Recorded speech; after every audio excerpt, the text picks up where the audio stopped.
No hay derecho, lo anuncié antes de irme a la pausa. Ha venido a conversar con nosotros esta mañana Fernando Tuesto, usted lo conoce bastante bien. Él, digamos, es bueno anotar eso, es, digamos, especialista en temas electorales, ha sido jefe de la Oficina Nacional de Procesos Electorales, una persona que sigue mucho la política y en esa condición fue convocado por el presidente de la República para presidir la Comisión de Alto Nivel para hacer planteamientos muy específicos en lo que esperamos dentro de poco sea el inicio de una reforma política. Él ha tenido la gentileza de venir esta mañana para hablar de varios temas que están relacionados, por cierto, al planteamiento que se ha conocido, ellos ya hicieron al propio presidente de la República. Fernando, ¿qué tal? ¿Cómo estás? Qué gusto saludarte. Buenos días. ¿Qué tal, Glatzer? Gracias por la Gracias por venir. Bueno, quisiera comenzar preguntándote por lo que terminó siendo el resultado del trabajo que ustedes desarrollaron, ¿no es cierto? Pero quisiera comenzar primero por el encargo que tuvieron concretamente, porque después, digamos, ya en la discusión, en el debate político, cada uno hace su interpretación, tomando el antecedente además de la comisión que presidió el embajador Wagner, que él planteó, el presidente recogió, y el presidente llevó sin ponerle una coma más, digamos, a la discusión del Parlamento. Aquí más bien había una cosa distinta. El presidente o el gobierno ha recibido, ha dicho que va a haber un debate muy amplio y después va a ir seguramente al Parlamento ya con asuntos muy puntuales. ¿Cuál fue el encargo concreto que les hicieron? A ver, primero, las circunstancias han sido distintas, porque el presidente nombra efectivamente la Comisión de Justicia y tiene solamente 12 días. Tenían que entregar medidas de aplicación inmediata. Y en esos 12 días en realidad estaban muy cerca del 28 de julio. Y por lo tanto también tenía que ser elementos para que él proponga o presente en su discurso del 28 de julio. Entonces trabajaron mucho, intensamente en esos 12 días, y en esta relación, efectivamente, como tú dices, recibieron el encargo y prontamente y directamente casi lo presentaron a Ahora, pero para hacer un paralelo, Fernando, no estamos a algo muy parecido porque el presidente del Consejo de Ministros tiene que ir por el voto de confianza al Parlamento, claro, y podría hacer su timing ese también, o sea, digamos, jugar. Digamos, estoy pensando, o sea, digamos, no quiero entrar a una crítica a nada, sino quiero efectivamente diferenciar las situaciones y ver si las intensidades son las mismas, porque la gente quiere que las dos cosas cambien, ¿no es cierto? Claro. Y efectivamente lo que tenías era un momento en donde la ciudadanía exigía, debido a los escándalos de los cuellos blancos y todo lo que eso implicó, decisiones, repito, inmediatas que tenían un claro contenido anticorrupción. En nuestro caso, a finales de diciembre nos nombran, nos designan, y en realidad era muy abierto, porque si bien es cierto, el presidente días antes anunció que iba a designar una comisión, el día que nos reunió en Palacio nos dijo eso: ustedes tienen el encargo de hacer propuestas para una reforma política. Ninguna indicación más. Ninguna, pero sí, ninguna. Tanto así que en la resolución suprema es así de abierta. Ajá, no, ya, la resolución efectivamente es así de abierta. Pero tal cual no dijo. Pero además, en la conversación. No, en la conversación es tal porque cual. Porque el antecedente, Fernando, a eso fue el referéndum, ¿no es cierto? En el referéndum él planteó tres cosas relacionadas con lo que él imagina debe ser la reforma. Ni siquiera hizo mención a que lo que ustedes plantearan estuviera conectado con eso. Ninguna. En la conversación, además, el día que nos invitó, allí nos encontramos lo de la comisión, o sea, ni siquiera nos habíamos reunido antes, sino allí nos encontramos y supimos quiénes éramos para empezar. Y luego teníamos autonomía, cosa que también nosotros lo señalamos. Vamos a trabajar, pero con absoluta autonomía, ¿no? Ad honorem y absoluta autonomía. Y así fue la resolución. Entonces, hemos trabajado durante 2 meses, según el encargo, y entregamos el informe el 4 de marzo. Hemos tenido reuniones en 2 o 3 oportunidades, algunos adelantos. No había ¿Directamente más. con el presidente? El presidente estuvo en 2 reuniones. En 2 de esas, intermedias, digamos. Sí, intermedias. En la última no, pero digamos estaba de alguna manera enterado de los grandes rasgos. Claro, el informe con sus especificaciones y medidas ya claras que se traducían en 12 proyectos de ley, obviamente se fue conociendo con el informe. Y la otra circunstancia que tú lo has señalado, que es muy importante, que diferencia de la anterior, es que justo en el momento que nosotros entremos el informe, el 4 de marzo, viene este cambio de gabinete, o los días previos, y con eso obviamente el gabinete Villanueva no lo iba a asumir, estaba de salida, y luego el gabinete del Solar está de entrada, y entonces eso creó pues distancia entre nuestra presentación y lo que debió en principio ser 2 semanas ya de debate de alguna manera. Sí. ¿No? Ahora, Fernando, ¿por qué yo insisto en esta parte todavía para entrar después a lo que la Comisión ha planteado? Porque así como, digamos, lo que gatilló la indignación de la gente y quiso que el presidente impulsara la reforma en la justicia fueron los audios, yo no decir que es lo mismo, pero ahora en el Congreso estamos viendo una serie de escándalos que podrían llevar al presidente también a decir, esa es la política que hay que cambiar. No sé si tan explícitamente, sino cogerse de varias de las cosas que toda la gente está apreciando y que lo indigna, e impulsar inmediatamente la reforma. ¿Te ha llamado la atención un poco que lo plantea en términos como más de discusión nacional, o este caso, a diferencia de la justicia, sí requiere de otro tipo de consensos? Mira, yo creo que, como te digo, el momento en que nosotros entregamos el informe, para empezar, el presidente recién había llegado de su viaje de Europa, incluso lo adelantó por los problemas. Claro, forzado por las circunstancias. Por las circunstancias, y luego tiene el problema que enfrentar sobre el nuevo gabinete, y luego la instalación del nuevo gabinete, porque ahí ya es otra voz. Finalmente con Villanueva conocía, además tuvimos reunión con César Villanueva también, ¿no? Pero con Salvador Solar solo han tenido la reunión cuando entregaron ya el resultado final, digamos. Nosotros lo entregamos el 4, él juramente el 11. Claro. Después hemos tenido reunión. O sea, ustedes entregan el 4, efectivamente todavía estaba Villanueva, pero ya con Salvador del Solar hacen la presentación Esa pública. semana del 4 al 11 es de silencio. Ya, claro. El 11 juramenta él, y toda esa semana es de instalación.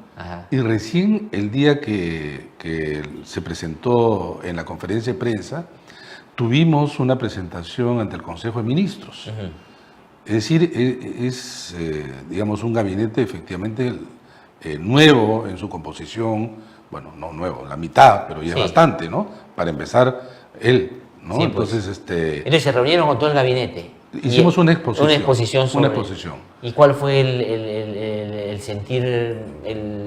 sentido común, digamos, que recogieron un poco de la reunión? Mira, en general, desde que hemos presentado, no han habido observaciones mayores. También es cierto que es poco tiempo, porque es un documento de 404 páginas, son 12 proyectos de ley, y es cierto que se tiene que dar el tiempo. Pero, digamos, la presentación fue bien recibida.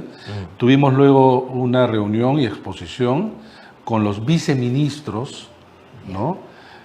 Pero, claro, cuando tú tienes más espacio de tiempo, vas a profundizar en la discusión, pero también cuando tienes un documento tan grande y ya inmediatamente te piden una opinión, generalmente mucha gente lo hace sin haber leído el documento. He estado viendo y escuchando, leyendo algunas críticas que se hace, y la verdad que no he leído el documento. O sea, te da la impresión de que es pura intuición, puro, digamos, sentido común en términos de algunas cosas que se dijeron. Sí, además se opinan sobre lo que opinan otros, en fin, ¿no? Y yo creo que esto es algo que requiere, exige de una lectura sistemática, sobre todo quienes van a tomar decisiones o quienes opinan, tienen voz en la opinión pública, ¿no?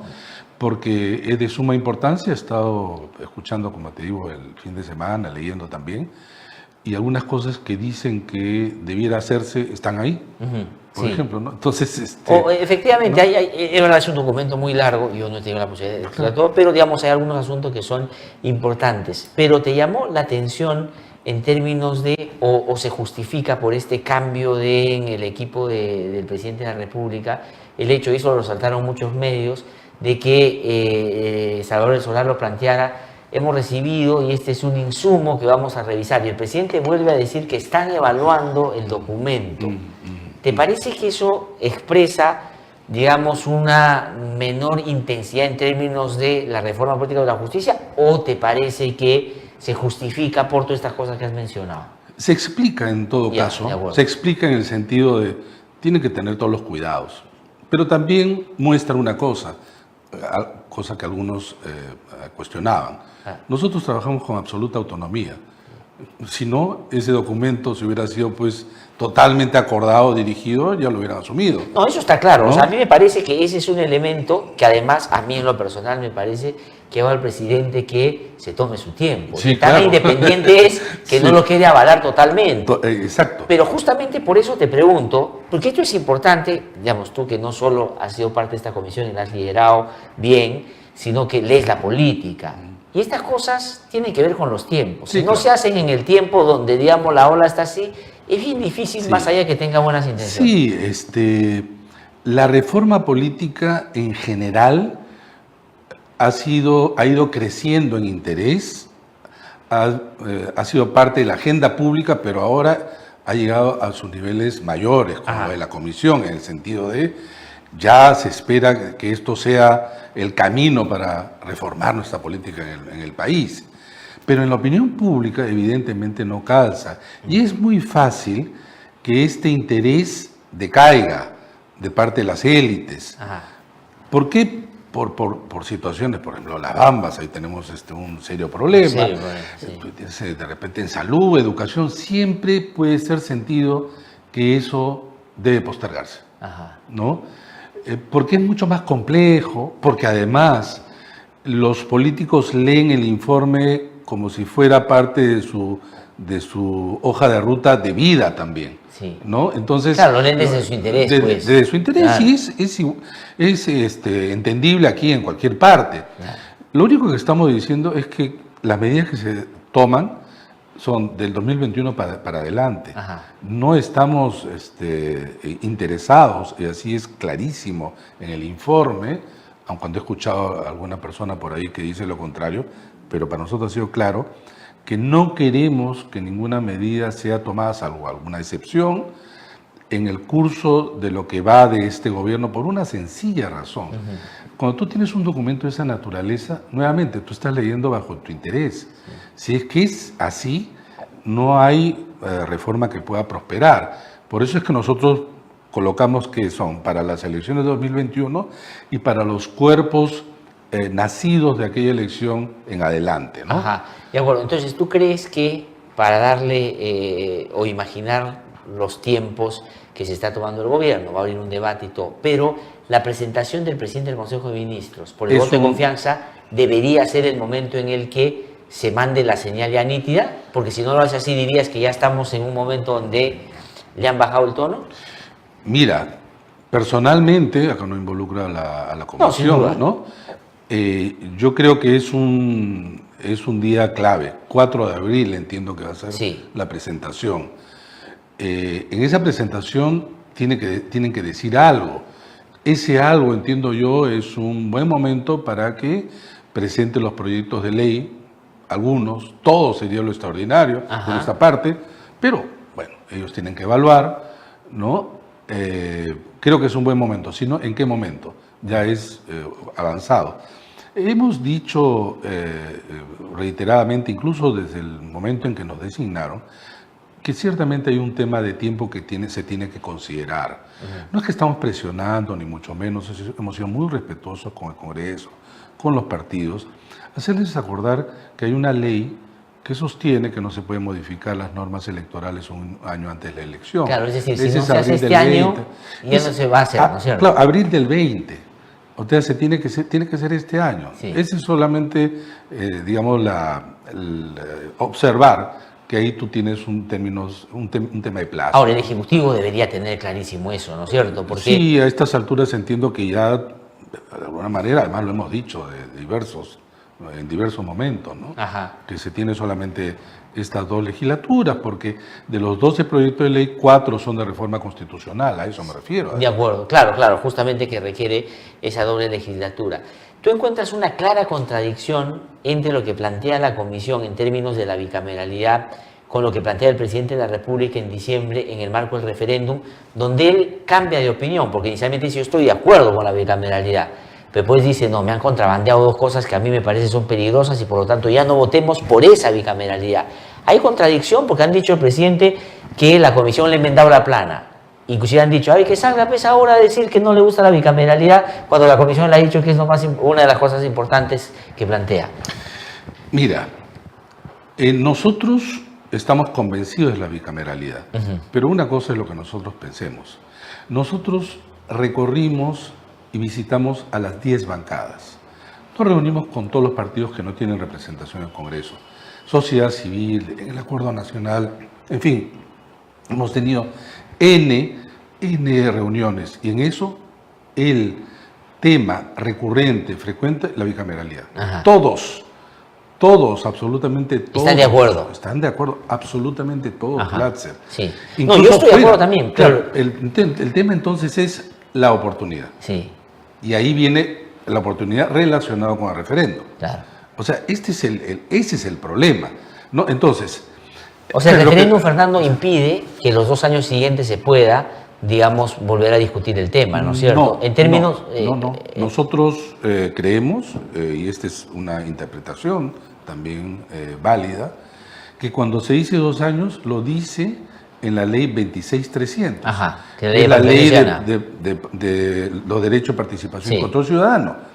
Lo dice cuando el referéndum nace de la ciudadanía, es decir, el recojo del 10% de firma del padrón.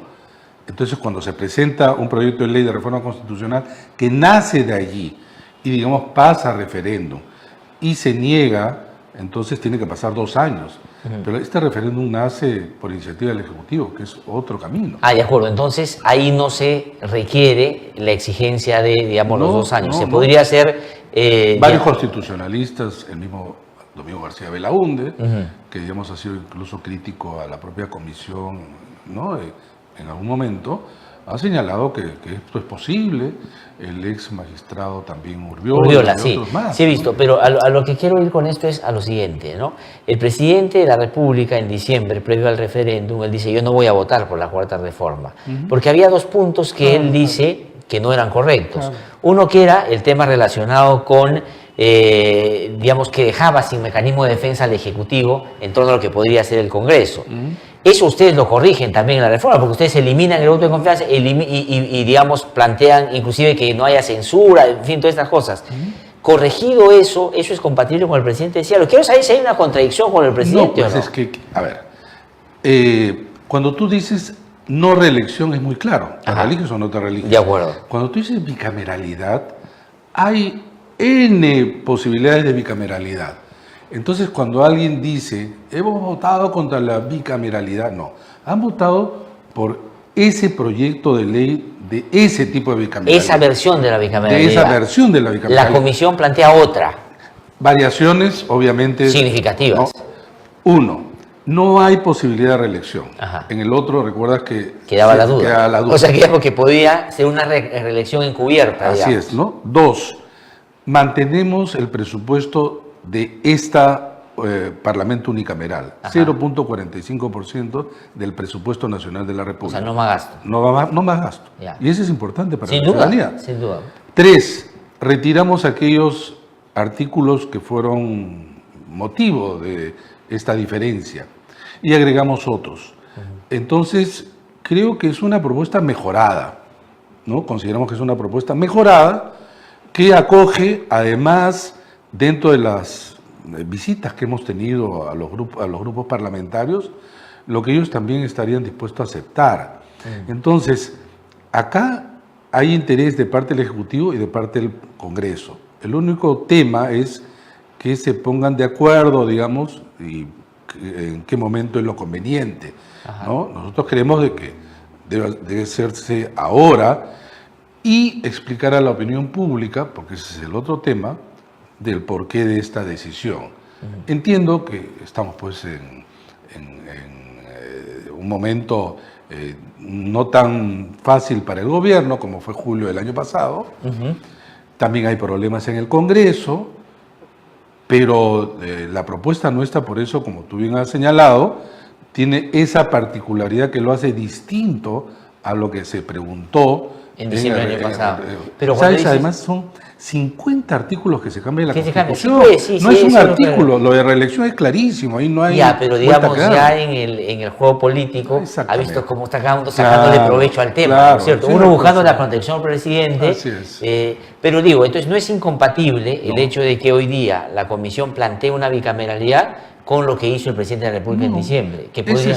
creo que si es que eso se dice, no han entendido esto, lo de los modelos distintos. Y dos, porque mucha gente que he visto por allí, que quizás se toma distancia, ellos también están a favor de la bicameralidad. Entonces, el tema de discusión de fondo, en realidad, ya no es ni siquiera el modelo, ¿no? Ni siquiera la propuesta, es la oportunidad. Y claro, es la política, nosotros lo entendemos, ¿no? Sí, yo sé que todavía estás en el marco de...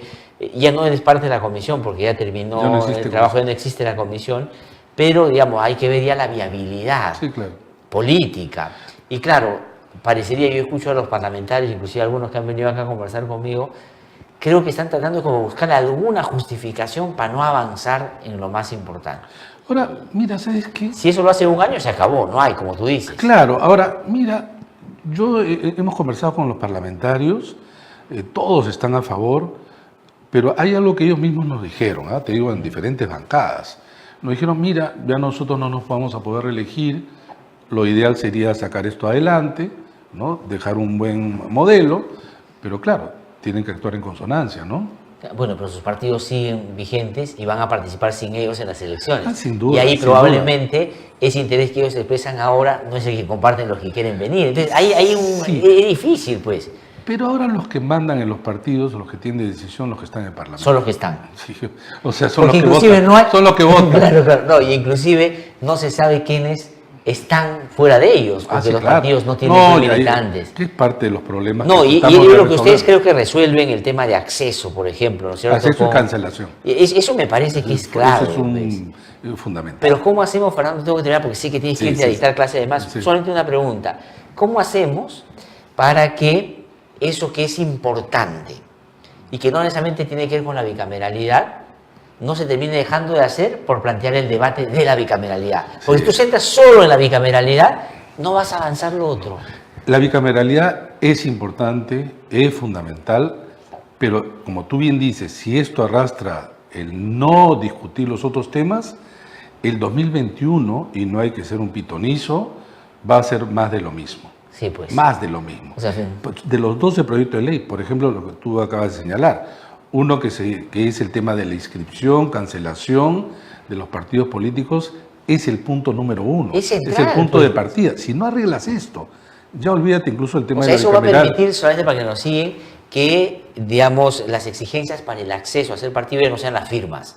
Que es un, digamos, ahí le metes plata y consigues la firma, entonces quitas eso. Y el tema es que pierdes la inscripción, foco de corrupción. Pierdes la inscripción si, digamos, no actúas como partido, es decir, no cumple determinados requisitos. Así es. Eso me parece partido pero fuerte, nadie quiere reales. Discutir eso, si no dice todo, la bicameralidad, hay contradicción, ahora qué va a hacer, mira, y nos quedamos ahí. Pero, ¿sabes qué? Nosotros hemos dicho desde el inicio, estas reformas no son contra los partidos. Sí. Realmente, si uno lee bien la propuesta, estas exigencias nuevas, distintas, son más reales, y los partidos reales no tienen por qué temer, al contrario, ellos se pueden beneficiar, en el buen sentido del término. Sí. Los cascarones, los bienes de alquiler, estos que han hecho, digamos, carpa alrededor de los partidos, son los informales, ¿no? Estos son los informales que están alrededor de Gamarra, ¿no? Claro. Ese es más o menos la figura, ¿no? Quieren meterse o hay que sacarlos, ¿no? Y esto le haría muy bien a la política. Pero Eduardo Nolaricíos ayer en su caricatura dice, entonces de repente no necesitamos a Vizcarra, sino a Forza ahí. Para que lo haga, Y lo último que no puedo dejar de preguntarte es esto que ha salido, el conflicto de intereses, que tú trabajabas en la OMP, eras consultor y a la vez estabas en la comisión. Sería bueno que, yo sé que tú has aclarado ya, pero que lo puedas decir porque están preguntando a la persona. Muy claro. Nosotros hemos trabajado por resolución suprema ad honorem. Ad honorem para hacer el informe. No quiere decir que nosotros No podíamos trabajar, imagínate, esto nos ha afectado incluso personalmente, ¿no? El Claro, trabajo claro, ha tiene que sido vivir, ad claro. honorem. Ahora, que yo he hecho consultorías, por supuesto, todos han hecho consultorías. Ajá. ¿De qué viven? Sí. No solamente de los... O sea, los ingresos miembros de la propios. comisión también En y todos. diferentes, ya. ¿no? Pero ha sido el caso, mi caso, donde lo han sacado. Y yo he tratado de seguir señalando lo siguiente. Desde el 1 de enero hasta el día de hoy no recibió un sol del Estado. Ajá. Tenía consultoría en la OMPE, sí, pero cuando ingresé a la comisión, el trabajo era tan absorbente Que lo que no dejaste podía de lado. atender, no se podía atender de ninguna manera, ¿no? Entonces, han mostrado por ahí documentos. Y el documento que se tiene que valorar para la gente que quizá ha sido engañada, porque también acá había una intencionalidad baja, uno entra a transparencia del estado del MEF, a quienes se les pagó efectivamente. Porque las órdenes de servicio, tú puedes tener una orden de servicio, Sí, tienes claro. que ejecutarlo, tienes que ejecutar el servicio, tiene que haber una conformidad de servicio y tiene que haber un pago. Entonces, entren, pongan mi nombre y no van a encontrar. Pero incluso en el hipotético caso negado, que efectivamente yo hubiera trabajado en alguna consultoría del Estado, ¿cuál es el conflicto de interés? ¿Ustedes creen que no ha existido, te digo? Digamos, para aclarar, porque Ya, bueno. la gente cree que en esos 2 meses tú no debiste trabajar. Claro. ¿Entendido? No, No, claro, mucha aquí lo que gente, está ¿no? claro es que si el tiempo en que tú estabas trabajando en la comisión, trabajaste para la OMPE, que siendo una institución pública tiene un interés particular, digamos, en el debate sobre la reforma política. No, pero además, por ejemplo, la OMPE no ha presentado eso de eliminar las firmas. Sí. Nosotros lo hemos No, presentado. sin duda, sin duda. Lo que me refiero es que, mira, a ver, yo escribo sobre esto, trabajo sobre esto más de 3 décadas. Pero Entonces Fernando, se puede rastrear todo. Pero hacia Fernando, es que te han convocado porque sabes del tema. Pero o sea, digamos, sin si no, duda, no te hubieran no es porque- convocado. claro, o sea, no, yo lo que yo trabajaba quiero es en que, agricultura. y tú estabas explicando, es que tú no cobraste nada este año de la OMPE. Y si hay un documento que figura en el portal de transparencia, no es porque tú cobraste, sino más bien te convocaron, pero tú no llegaste a trabajar ni a cobrar en eso. el portal de transparencia, en los pagos efectivos, que es la parte que hay que ver, Ajá. 0 soles. Durante el 2019, 0 soles. Ajá. Del 1 de enero hasta el día de hoy, 0 soles. Que es el lapso de la comisión. Es el lapso- no, la comisión incluso más acotado. Del 4 de enero al 4 de marzo. No, ya sé, pero digamos, Sí, o sea, claro, cubre, incluye, sí, sin duda. el... Claro que sí. Ya, claro muy que bien, sí. Fernando, muchísimas gracias. No, Lamentablemente hay varios temas, Sí, pero sí, otro sí, día por te vamos a supuesto. invitar para ¿Cómo no? hablar más en detalle sobre eso. Muchísimas No, gracias. gracias a ti, ¿ah? gracias. Una pausa, de un instante estamos aquí en No hay Derecho.